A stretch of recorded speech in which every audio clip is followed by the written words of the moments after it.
Je vous salue tous dans le précieux nom de notre Seigneur et Sauveur, Jésus-Christ. Et moi, c'est votre frère, le bien-aimé Meshakankou, Michael. Et aujourd'hui, une fois de plus, nous venons pour parler de la part de notre Seigneur. Et lorsque nous venons auprès de vous, c'est que nous avons quelque chose à dire de la part de l'Éternel, notre Dieu. Et aujourd'hui, nous sommes toujours dans la continuité de cette marche sur le sujet que nous avons abordé autrefois, qui s'intitule « La foi dans le processus » et « Le processus dans la foi ». Et nous avons déjà expliqué dans nos vidéos précédentes le pourquoi. Nous l'avons intitulé ainsi. Mais en résumé, je peux simplement vous dire que quand nous parlons la foi dans le processus, nous n'avons pas voulu identifier le processus parce que nous le parlons d'une manière générale. Nous pouvons dire dans le processus de la vie chrétienne, dans le processus de l'accomplissement de promesses, dans le processus de la vie de la sainteté, de la sanctification. Toutes ces choses-là, nous les parlons d'une manière générale ou globale, dans une vision globale. C'est pour cela que nous avons limité pour ne pas spécifier quel processus à laquelle nous parlons qui est lié à la foi.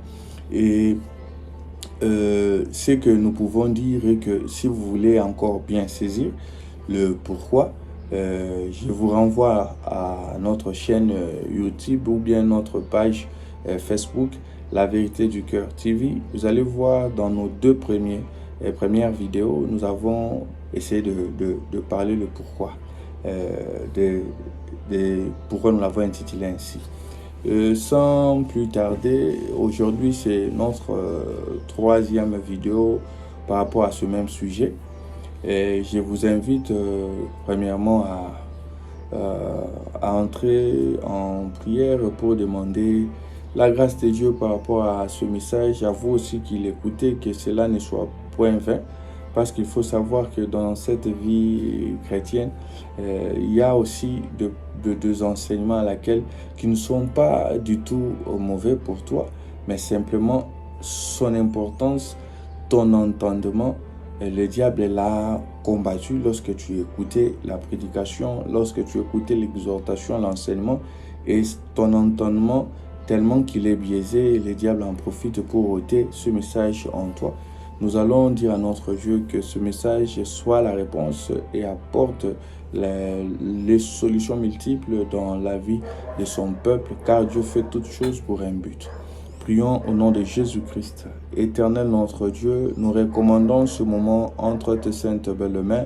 Laisse que ton peuple, Père éternel, par ce message, Seigneur, apporte ta lumière, viens ôter toutes ténèbres, et que Seigneur Jésus-Christ, par ce message, qui est, Seigneur Jésus, la réponse à des questionnements de ton peuple, la solution à des préoccupations de ton peuple, leur soit accordée par ta grâce et en ton nom, Jésus-Christ notre Seigneur.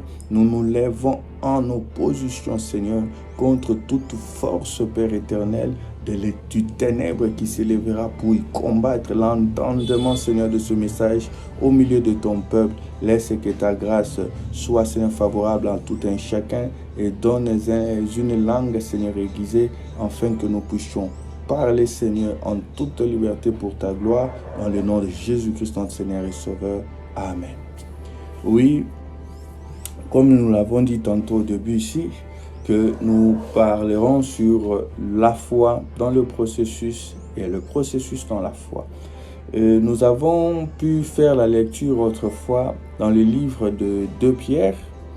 Nous allons prendre nos Bibles et faire cette lecture. Dans le livre de 2 Pierre, nous allons commencer au chapitre 1er. 2 Pierre 1. Nous commençons au verset 5, nous descendons jusqu'à 8. Je l'ai lu au nom de Jésus-Christ. À cause de cela même, faites tous vos efforts pour joindre à votre foi la vertu, à la vertu la science, à la science la tempérance, à la tempérance la patience, à la patience la piété, à la piété l'amour fraternel, à l'amour fraternel la charité. Car si ces choses sont en vous, et ils sont avec abondance, elles ne vous laisseront point oisifs, ni stériles pour la connaissance de notre Seigneur Jésus-Christ. Ici, quand nous avons pris cette lecture, c'est vrai qu'il y a ce dont-là quand on parle de vertu. Vertu, dans d'autres versions, on parle simplement de bonne conduite ou de bonne qualité morale, ou bien dans la connaissance, quand on parle de la science, c'est la connaissance. Ici, nous avons fait les lectures sur Louis II. Il n'y a pas une version meilleure que d'autres, mais simplement, ces versions se complètent. Simplement par rapport à la compréhension facile. Parce que lorsque quelqu'un lit, avec le terme comme ajouter la vertu ou bien la science, il a tendance à croire que nous parlons de la science des hommes. Non. Quand on dit que ajouter à la foi, la vertu à la vertu, la science, cette science-là, c'est la connaissance de Dieu. La connaissance véritable de Dieu. Il ne faut pas la tempérance, la maîtrise de soi, la persévérance. D'autres versions peuvent dire patience, d'autres persévérance. C'est toujours la même chose. Quand on parle de la piété, c'est de l'attachement de Dieu.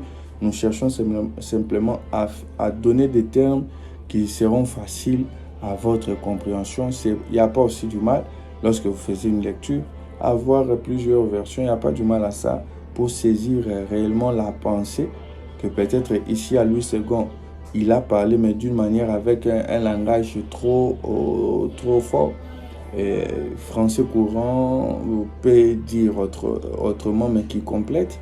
Et c'est toujours pareil. Là, c'est pour vous amener dans votre marche à la connaissance de la parole de Dieu. Il est toujours bon d'utiliser plusieurs versions, si Dieu vous le permet.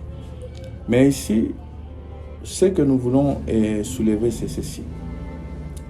Notre Dieu nous parle par le livre de 2 Pierre que à la foi, nous devons joindre.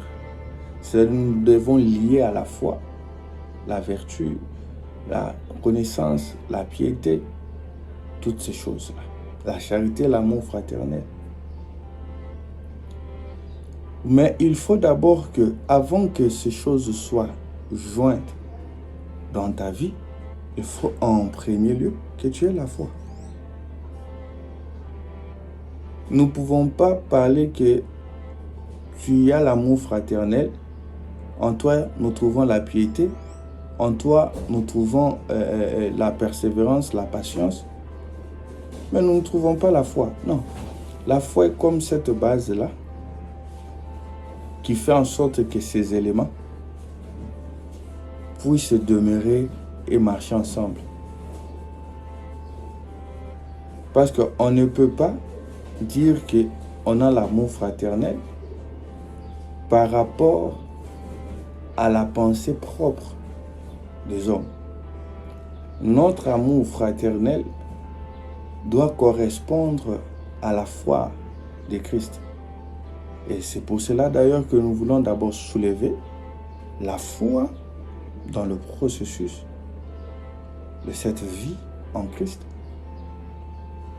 Parce que la foi, en même temps, il est un élément qui fait en sorte que les autres tiennent leur utilité,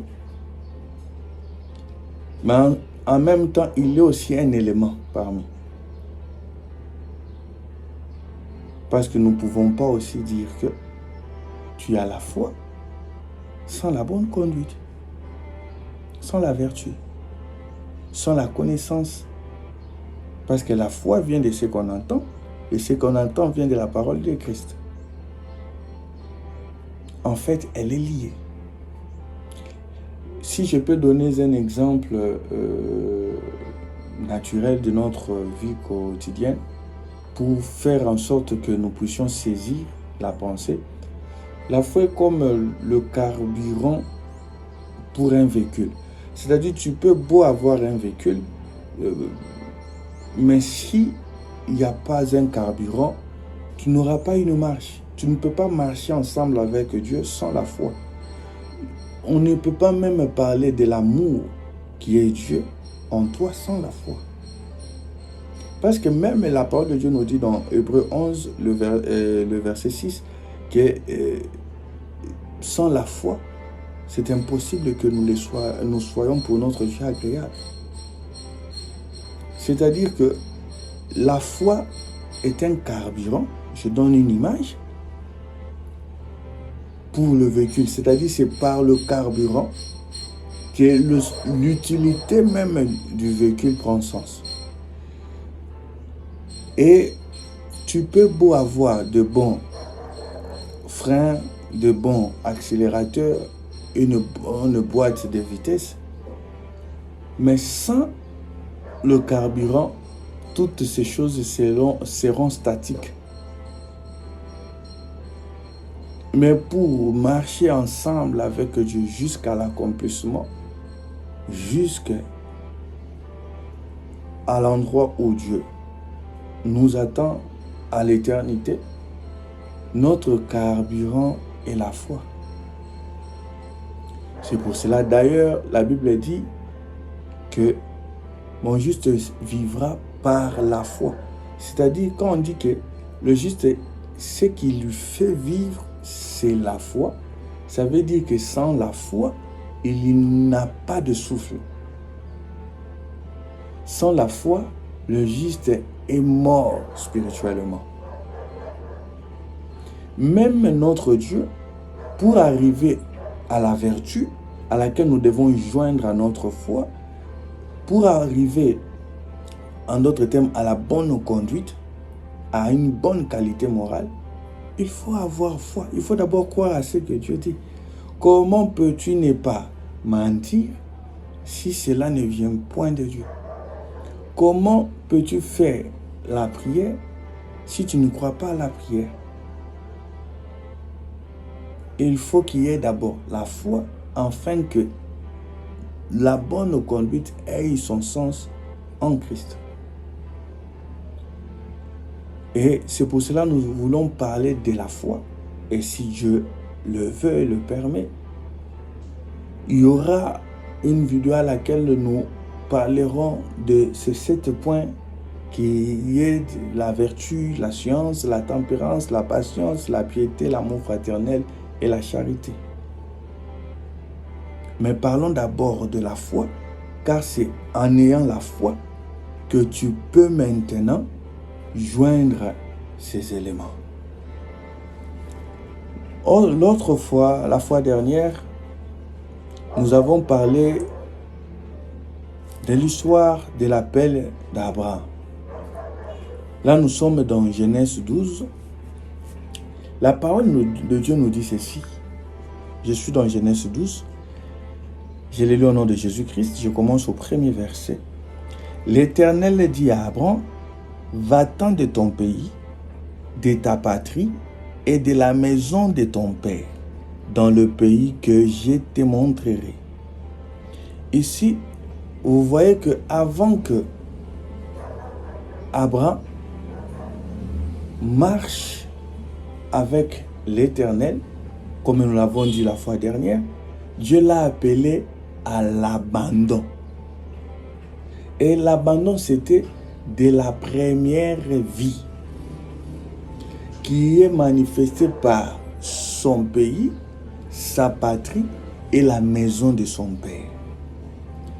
Mais n'oublions pas, parce que nous pouvons croire que Abraham a commencé le déplacement par la voie de la parole de Dieu. Non. Si nous rentrons dans Genèse 11, nous allons voir que Abraham avait déjà effectué un déplacement, mais sans la voix de l'Éternel. Nous pouvons les lire, c'est dans le livre de de Genèse plutôt. Nous pouvons commencer au verset 31. La Bible dit ceci. Terach prit Abraham, son fils, et Lot, fils de Haran, fils de son fils, et Saraï, sa belle-fille, femme d'Abraham, son fils. Ils sortirent ensemble d'Ur en Chaldée pour aller au pays de Canaan. Ils vinrent jusqu'à Charan et ils habitèrent. Les jours de Térach furent de 205 ans. Térach mourut à Charan. Vous comprenez que Abraham avait déjà eu un déplacement. Parce que quand nous commençons par le verset 12, par le chapitre 12 du livre de Genèse, nous allons croire comme si que le déplacement d'Abraham a débuté par la voie de l'Éternel. Non. Il y a d'abord Térach, son père, qui avait déjà l'intention pour Canaan. Qu'est-ce que ce récit veut nous dire pour notre foi? Parce que la Bible nous dit que ceci doit nous servir d'instruction. Ce qui a été passé doit nous servir d'instruction. Nous comprenons que avoir une bonne intention pour ta vie, naturellement tout le monde a cela en eux. Tout le monde pense à vivre une vie sur terre en paix.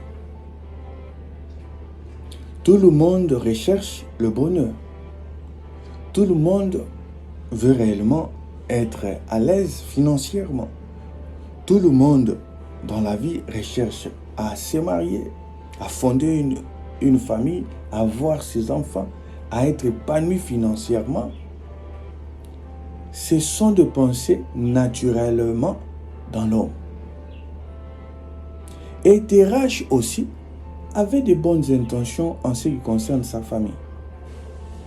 Mais voilà, deux fois, nous cherchons des résultats et de bons résultats dans nos vies, mais par notre propre volonté. Le premier déplacement d'Abraham a été effectué à cause des hommes, par la volonté des hommes. Tu peux aussi avoir une situation à laquelle tu cherches la solution, mais la vérité est que la manière dont tu la cherches, c'est sans Dieu. Or, marcher dans la foi, quand la foi est dans le processus de la vie en Christ, le premier élément que Dieu nous appelle à faire, c'est la dépendance à lui. Parce que le déplacement, ou le premier déplacement d'Abraham, était causé par des hommes, était selon l'intelligence des hommes. Peut-être en ce moment, tu as besoin de quelque chose que tu attends, quelque chose à laquelle que même Dieu ne te le prive pas. Dieu n'est pas contre cela. Parce qu'en vérité, Dieu a dit à Abraham ce qu'il avait déjà commencé. Mais le problème est que nous cherchons de fois au résultat, mais par notre propre intelligence, par nos propres efforts, par nos propres stratégies, nos propres calculs. Tu cherches à se déplacer, c'est-à-dire à abandonner la vie du péché, mais tu fais des démarches selon toi. Tu cherches des efforts personnels, tu te donnes des idées personnelles, tu crois qu'en partant par cette personne, en allant dans cette église, en voyant cette personne parce que tu l'avais vue à la télé en train de prêcher, et tu crois que réellement lorsque tu vas, on prie pour toi, la chose va cesser. Mais la manière dont tu utilises la pensée, c'est ta propre façon de voir, sans la vision de Dieu. Il faut d'abord que la source de ces déplacements-là meure. Parce que vous allez voir que Malgré les bonnes intentions de son père au déplacement pour Cana, ils sont limités à Charan. Ils ne sont pas arrivés. Tu peux beau faire des efforts aujourd'hui pour que Dieu te fasse grâce à se marier. Tu utilises ta propre intelligence, tu mets ta propre sagesse, tu crois en étant gentil, en étant ceci, en étant souriante, chose qui n'est pas mauvaise, Les choses que nous soulevons, ce n'est pas du tout mauvaise. Mais ce qui te motive à ça, c'est toi, ce n'est pas Dieu. Ce n'est pas Dieu. C'est pour cela d'ailleurs quand la parole de Dieu nous dit que de joindre à la foi la bonne conduite qui est la vertu, c'est d'abord que la foi y est. Parce que tu peux avoir une bonne conduite, mais selon les hommes. Tu peux être un enfant docile, mais selon le monde. Mais Dieu veut qu'avant que cette bonne conduite soit en toi, qu'il trouve la foi. Or, la foi vient de ce qu'on entend, et ce qu'on entend vient de la parole de Christ. C'est-à-dire, tu auras une bonne conduite selon Christ, pas selon le monde. Et ici, Dieu nous appelle à l'abandon. Lorsque Dieu veut marcher avec une personne, avec un peuple, il appelle ce peuple à la dépendance à lui. À abandonner la première vie et à vivre selon maintenant Dieu. Regardez, le peuple d'Israël se retrouvant en Égypte. Et en Égypte, ils avaient déjà cette habitude de faire leurs corvées et ils mangeaient, ils vivaient selon les conditions qu'ils y trouvaient en Égypte. Mais lorsque Dieu est venu par Moïse, c'était pour leur faire sortir de cette vie-là pour aller dans un endroit dont ils ne maîtrisent pas. Le chemin peut être comme ça, c'est-à-dire la connaissance qu'ils ont pour arriver à Canaan. C'est peut-être, ils savaient que c'est un chemin court, qu'ils pouvaient arriver en quelques jours. Mais Dieu les avait appelés à la dépendance à lui et ils ont fait 40 ans dans le désert. L'appel de Dieu à vivre dans la foi, c'est un appel de dépendance. Tu avais cette capacité à trouver des solutions par toi-même, par ton éloquence, par ton savoir-faire. Tu trouvais des solutions dans ta vie à cause de ta beauté. Tu t'avais déjà donné ou bien tu t'avais déjà construit, tu t'es déjà construit un système à laquelle qui te permettait de vivre. Mais je te le rassure que cette situation ou ce système ne t'amènera pas là où tu penses. Ça te fera limiter à Charan. À Charan. Tu n'arriveras pas à Canaan. Tes bonnes intentions ne te sauveront point. Tu peux avoir de bonnes intentions. Parce qu'il y a combien qui désirent en eux abandonner le mal, abandonner la vie du péché, la vie de l'iniquité. Mais tellement ils ont pris un chemin propre à eux et avec beaucoup de stratégies au-dedans, ils peuvent bien aussi abandonner, mais ils se limiteront à Charan. Charan est le lieu à laquelle ce qui est humain prend des limites. Tu peux beau marcher dans la vie, dans la bonne conduite, Mais tu verras que ça sera pendant un moment. Parce que tu fais des efforts humains pour plaire à Dieu. Mais ce message est que Dieu nous appelle à l'abandon total à lui. Et vous allez voir que Dieu lui a dit que va-t'en de ton pays, de ta patrie, de la maison de ton père, et il dit dans les pays où je te montrerai. Ce n'est pas quelque chose qu'il a déjà vu. Il devait dépendre de Dieu maintenant. Il y a ces dons-là pour bénéficier sur cette terre. Ils ont cette méthode, cette facilité de mentir, de voler. Et ça leur enrichit. C'est la méthode de ça. Mais Dieu t'appelle à toi. Malgré que tu ne sais pas le comment, le quand.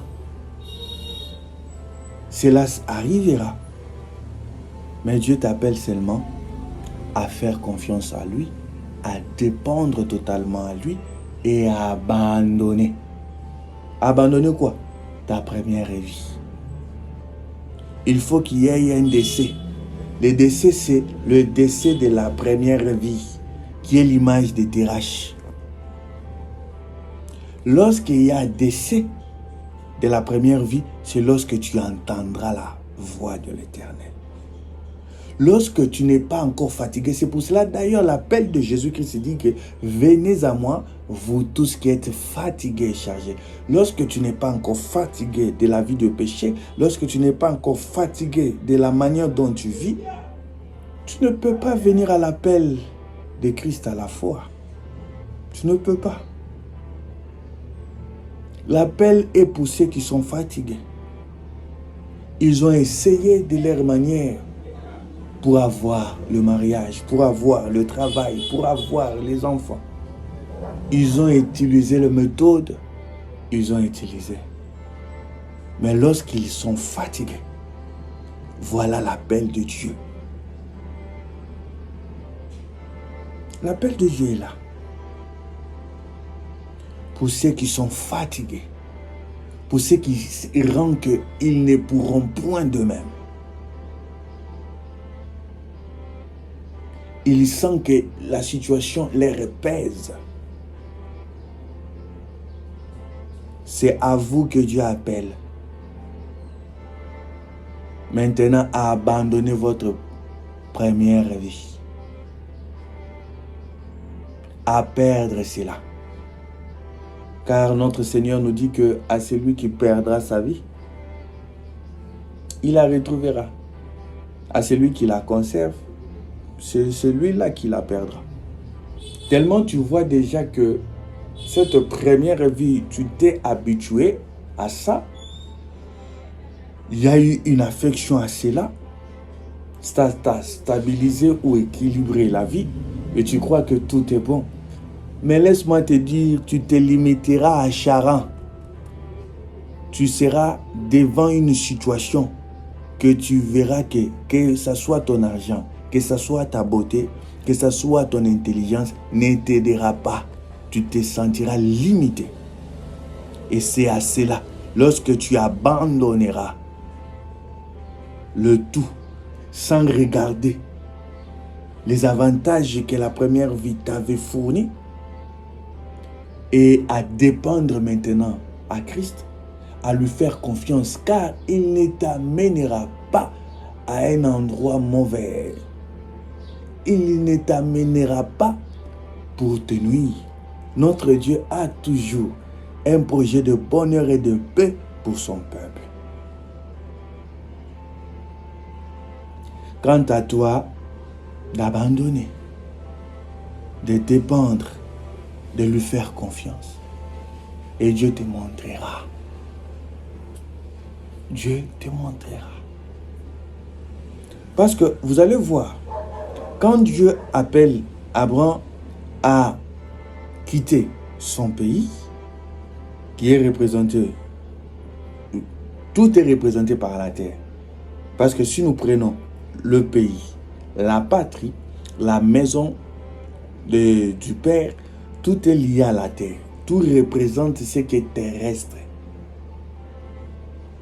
Bien que le pays représente un lieu, et la patrie représente l'affection, l'amour que l'on donne à ce lieu, et la maison du Père représente la source qui donne même naissance à ces deux choses précédentes plutôt. Parce que sans la maison de ton Père, on ne parlera pas de la patrie ni du pays. Parce que ce qui influence la patrie, la maison, le pays, c'est la maison de ton Père, qui est ta première nature. Tout cela est lié à la terre. Parce que tu peux être en affection à un endroit, c'est-à-dire à une attitude ou à un comportement quelconque à laquelle tu t'attaches. Mais ce qui fait en sorte, la nature qui fait en sorte que tu t'attaches à cela, c'est la maison de ton Père qui est Adam. La nature adamique.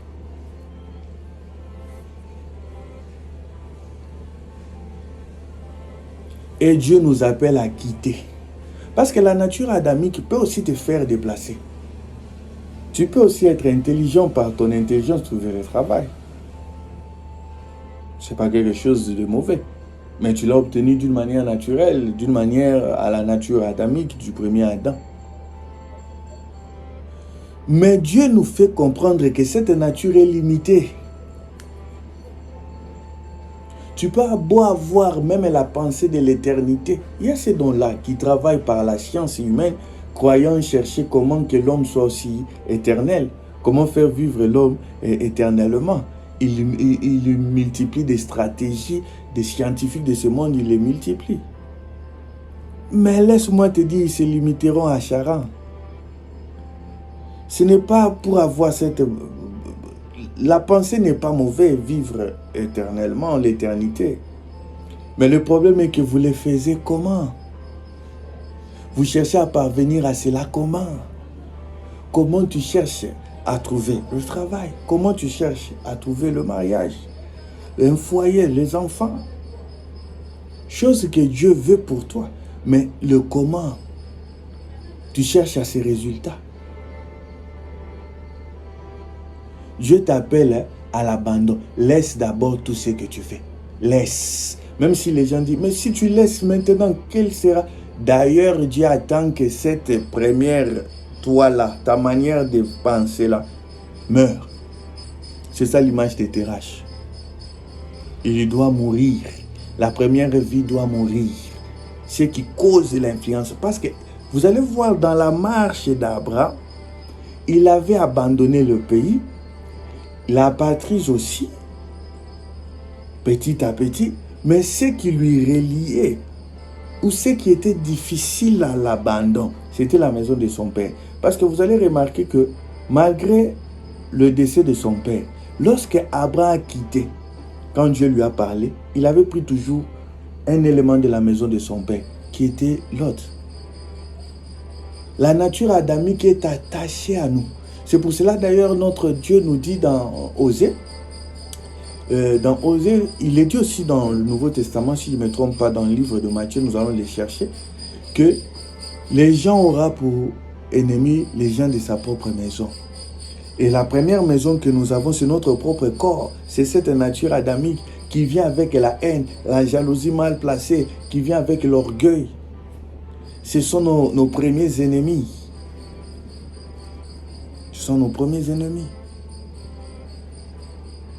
Et c'est le côté... Parce que si nous pouvons parler d'un pays ou d'une patrie, tout cela tire sa source. C'est à cause de la maison de ton père. C'est à cause de la maison de ton père que nous parlons que tu y es de ce pays. Ou même l'affection de ce pays pour être maintenant ta patrie proviendra toujours de l'influence de la maison de ton père. Tu peux dire que, oh non, moi, dès que je suis né, mon père n'était plus et on m'a envoyé dans un pays étranger. Moi, j'ai vécu dans des orphelinats, j'ai vécu dans des foyers. Mais tout ce qui fait que cela soit réalisé, c'est à cause d'ailleurs de la maison de ton père. Si ton père était, tu voulais être avec lui. Mais c'est à cause des circonstances d'ailleurs, de ces décès ou de cet abandon de ton père qui a fait en sorte que tu te retrouves dans des foyers, que tu te retrouves dans des orphelinats. Tout ce qui concerne la patrie et le pays est influencé par la maison de son père. C'est la source qui donne naissance même à la patrie et au pays. Mais Dieu nous appelle maintenant à l'abandon de ces choses. Pour que nous puissions dépendre totalement à lui. Dans la foi, dans le processus de la foi, lorsque l'on marche dans la foi, on s'abandonne à Christ. Et Christ, c'est quoi? Et Christ, c'est qui? Plutôt, c'est sa parole. Lorsqu'on s'abandonne à sa parole, malgré que la nature peut dire, non, pour faire ceci, il faut faire cela. Il faut faire ceci, si tu ne fais pas cela. Mais si cela ne correspond pas à la parole de Dieu, tu dois t'abandonner à la parole de Dieu, même si les gens vont se moquer de toi. Même si à l'apparence, tu paraîtras comme quelqu'un qui a échoué. Même si tu vivras l'humiliation ou la honte. Mais demeure dans ce que Dieu dit. Abandonne-toi à ça et tu verras Canaan. L'accomplissement, elle est certaine. Mais sois avec Dieu. Sois avec Christ. Et tu verras la gloire de Dieu. Je crois, nous nous limitons ici. Nous allons continuer, si Dieu le veut, Dieu le permet, par la mesure de la grâce. Et nous allons prier pour clôturer ce moment. Et nous allons se limiter aujourd'hui. Ici, et nous allons continuer après. Éternel notre Dieu, laisse que par ce message que tu fortifies, tu réconfortes un cœur. Et que par ce message, Seigneur, que tu sois la solution. Mon Dieu, mon roi, qui apparaît dans la vie de mon frère et de ma sœur, dans le nom de Jésus-Christ. Que tu sois, Seigneur, mon Dieu, celui qui vient donner la lumière dans des situations difficiles. Seigneur, au devant de l'humiliation, au devant de la honte, Père, au devant des échecs multiples, Père, par ce message, redonne, Seigneur, la force, afin que ta solution qui vient de toi, Seigneur, qui vient de ta parole, Père, Seigneur, ce qui s'apparaît dans la vie de ton peuple, que maintenant, Seigneur, nous puissions vivre selon ta parole, que nous puissions dépendre de toi, Seigneur, s'abandonner à ce que toi tu dis, au nom de Jésus-Christ, notre Seigneur et Sauveur. Amen. Que Dieu nous bénisse tous dans le nom de Jésus-Christ. Soyez richement bénis par le nom de Jésus-Christ. Amen.